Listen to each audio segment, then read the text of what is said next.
guess new Jurassic World மூவியோட title confirm ஆயிருக்கு. அடுத்து first look and plot update கிடைச்சிருக்கு. இது எல்லாத்தையும் இந்த வீடியோ சேர்த்து பார்த்துருவோம். ஃபர்ஸ்ட் இந்த படத்துக்கு டைட்டில்னு பாத்தீங்கன்னா ஜுராசிக் வேர்ல்ட்ல தான் பேர் வச்சிருக்காங்க. ஜுராசிக் வேர்ல்ட் ரீபர்த்னு. ஜுராசிக் சிட்டின்ற டைட்டில் வரும்ன்ற மாதிரி ரூமரா சுத்திக்கிட்டு இருந்துச்சு. ஆனா அந்த டைட்டில் இவங்க வைக்கல. அதுக்கு பதிலா ஜுராசிக் வேர்ல்ட் ரீபர்த்ன்ற டைட்டில் வச்சிருக்காங்க. ஜுராசிக் வேர்ல்ட் ரீபர்த்ன்ற டைட்டில் நல்லா தான் இருக்கு. ஏன்னா இந்த பிரான்ச்சைஸ் ஆல்ரெடி செத்துதா இருக்கு. அதுக்கு இந்த படம் மூலமா ஒரு மறுபிறப்பு கொடுக்க போறாங்கன்றது நல்லா தான் இருக்கு. அதான் ஜுராசிக் வேர்ல்ட் ரீபர்த். படத்தோட ஃபர்ஸ்ட் லுக்க பார்க்கிறதுக்கு முன்னாடி படத்தோட பிளாட்டை பார்த்தோம்னா ஜுராசிக் வேர்ல்ட் டொமினியன் நடந்து அது 5 வருஷத்துக்கு அப்புறம் இந்த படத்தை செட் பண்ணிருக்காங்க. அது இல்லாம ஜுராசிக் வேர்ல்ட் டொமினியனோட எண்டிங்ல கிட்டத்தட்ட இந்த டைனோசர்ஸ் வேர்ல்டு ஃபுல்லா பரவற மாதிரி காமிச்சிருப்பாங்க. இந்த டைனோசர்ஸ் வேர்ல்டு ஃபுல்லா பரவிருந்தாலும் அவங்க வாழ்றதுக்கு தகுந்த மாதிரியான கால சூழ்நிலை இப்போதைக்கு இல்லையா. அதனால ஒரு பக்கம் டைனோசர்ஸ் அழியிற மாதிரி கதை சொல்லப்பட்டிருக்கு. அப்படி அதுங்களுக்கு ஏத்த ஒரு இடம் இருந்துச்சா அந்த இடத்த அதுங்க டேக் ஓவர் பண்ணிக்கிற மாதிரி சொல்லப்பட்டிருக்கு. நம்ம வாழ்ற அந்த கால சூழ்நிலை சுத்தமா டைனோசர்ஸ்க்கு ஒத்துக்கல. இந்த உலகத்தை ஹியூமன்ஸ் ஆன நம்ம நாசம் தான் பண்ணி வச்சிருக்கோம். டைனோசர் வாழ்ந்த காலகட்டமும் அதோட கால சூழ்நிலையுமே வேற மாதிரி இருந்திருக்கும். இப்ப இருக்கிற மாதிரி அடிக்கடி கிளைமேட் சேஞ்ச் இந்த வேர்ல்ட்ல இருக்க நிறைய பிரச்சனை அப்ப இருந்திருக்காது. அது ரொம்ப பீஸ்ஃபுல்லான ஒரு வேர்ல்டா இருந்திருக்கும். டைனோசர்ஸ் இப்போதைக்கு இந்த மாதிரி பிரச்சனை இந்த வேர்ல்ட ஃபேஸ் பண்ணிக்கிட்டு இருந்தாலும் இப்போதைக்கு கார்ப்பரேட் கம்பெனி 3 கொலோசியல் கிரீச்சர்ஸோட டிஎன்ஏ கலெக்ட் பண்ணி ஹியூமன் லைஃபை சேவ் பண்ற மாதிரி ஒரு மெடிசன் தயாரிக்க போறாங்களாம். அப்படி டிஎன்ஏ கலெக்ட் பண்ண போற ஒரு குரூப்பும் ஒரு ஃபேமிலி தான் ஒரு ஐலாண்ட்ல மாட்ட போற மாதிரி படத்துல கதை சொல்லப்பட்டிருக்கு. வாட்டர்ல ஒரு டைனோசரோட டிஎன்ஏ கலெக்ட் பண்ண வரும்போது தான் இந்த டிஎன்ஏ கலெக்ட் பண்ற குரூப் பிளஸ் ஒரு ஃபேமிலி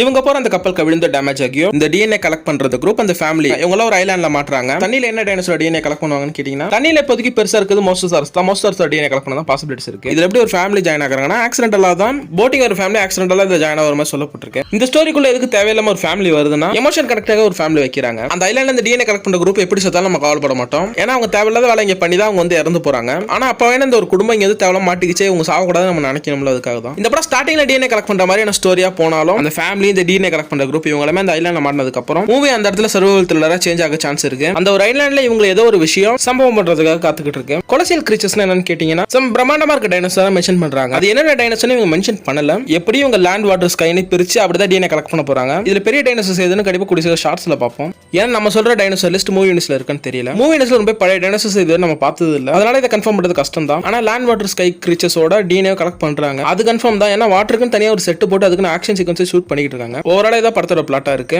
அடுத்த படத்தோட ஃபர்ஸ்ட் லுக் அண்ட் கேரக்டர் ரிவீலுக்கு வந்தோம்னா ஃபர்ஸ்ட் ஸ்கார்லெட் ஜோஹான்சன் அவங்க ஜாரா பெனெட் ஒரு கேரக்டர் ப்ளே பண்றாங்க. அவங்க இந்த டிஎன்ஏ கலெக்ட் பண்ற கார்ப்பரேட் கம்பெனியோட கான்ட்ராக்ட்ல தான் வேலைக்கு வந்திருப்பாங்களாம். அது இந்த டிஎன்ஏ கலெக்ட் பண்ற குரூப் அவங்க தான் லீட் பண்ணுவாங்களாம். நம்ம ஸ்கில்டு பர்சன் அவங்க சொல்லிருக்காங்க. அடுத்து இது ஒரு டாப் சீக்ரெட் மிஷன்ற மாதிரி சொல்லப்பட்டிருக்கு. அடுத்து இவங்க கூட இருக்கிற ஒரு டாக்டர் கேரக்டர் ஜானதன் பெய்லின்ற ஆக்டர் தான் அந்த கேரக்டர் ப்ளே பண்ணிருக்காரு. டாக்டர் ஹென்ரி லூம்ஸ்னு. இவங்களோட ஃபர்ஸ்ட் லுக்ல இவங்க காட்டுக்குள்ள பதுங்கி இருந்து ஏதோ ஒரு விஷயத்தை பாக்குறாங்க. அது ஆப்வியஸா இது ஒரு டைனோசர் தான். அடுத்து மகஷாலாலே டங்கன் கிக்கைடுன்ற ஒரு கேரக்டர் ப்ளே பண்றாரு. கிட்டத்தட்ட சோல்ஜர் குரூப்போட ஹெட் மாதிரி. நான் என்ன மாதிரி லுக் மகஷாலாலி கொடுப்பாங்கன்னு நினைச்சேனோ அதே தான் கொடுத்திருக்காங்க. அதுல ஜுராசிக் பார்க் வேர்ல்டு படங்களோட ஒரு ஐகானிக் சீனி இப்போதைக்கு அவருக்கு கொடுத்திருக்காங்க. அந்த ஒரு ரெட் ஃபிளேர் சீக்வன்ஸ் மகஷாலாலிக்கும் கொடுத்திருக்காங்க. இவரோட ஃபேஸ் ரியாக்ஷன் பார்க்கும்போது இவருக்கு ஆப்போசிட்ல டைனோசர் இருக்கிற மாதிரி தெரியுது. அதை டிஸ்ட்ராக்ட் பண்ற சீக்வன்ஸா இது இருக்கலாம். அப்படிதான் தெரியுது பார்க்க. படத்தோட பிளாட் அண்ட் ஃபர்ஸ்ட் லுக் எல்லாத்தையும் ஓரளவு கவர் பண்ணியாச்சு. படத்தோட பிளாட் நல்லா இருக்கு. இதெல்லாம் கரெக்டா மிக்ஸ் ஆகி ஒரு நல்ல படம் எடுத்துறாங்கன்னா கண்டிப்பா ஹிட் ஆயிடும். கண்டிப்பா தரமான ஒரு ஜுராசிக் வேர்ல்ட் படம் கிடைச்சிடும். எனக்கு இந்த படத்தோட டேரக்டரான கேரட் தேட்டர் மேல அதிகமாக நம்பிக்கை இருக்கு. எனக்கு ஆக்சுவலா ஃபர்ஸ்ட் பார்ட் எடுத்து தான் அவர்தான். அவரோட எல்லா படங்களுமே தரமா செதுக்கக்கூடிய ஒரு டேரக்டர் தான் அவரு. என்ன பண்ண போறாங்கன்னு வெயிட் பண்ணி பார்ப்போம். இதோட இந்த வீடியோ நான் முடிச்சுக்கிறேன். நெக்ஸ்ட் ஒரு நல்ல வீடியோல சந்திப்போம். Tata bye guys.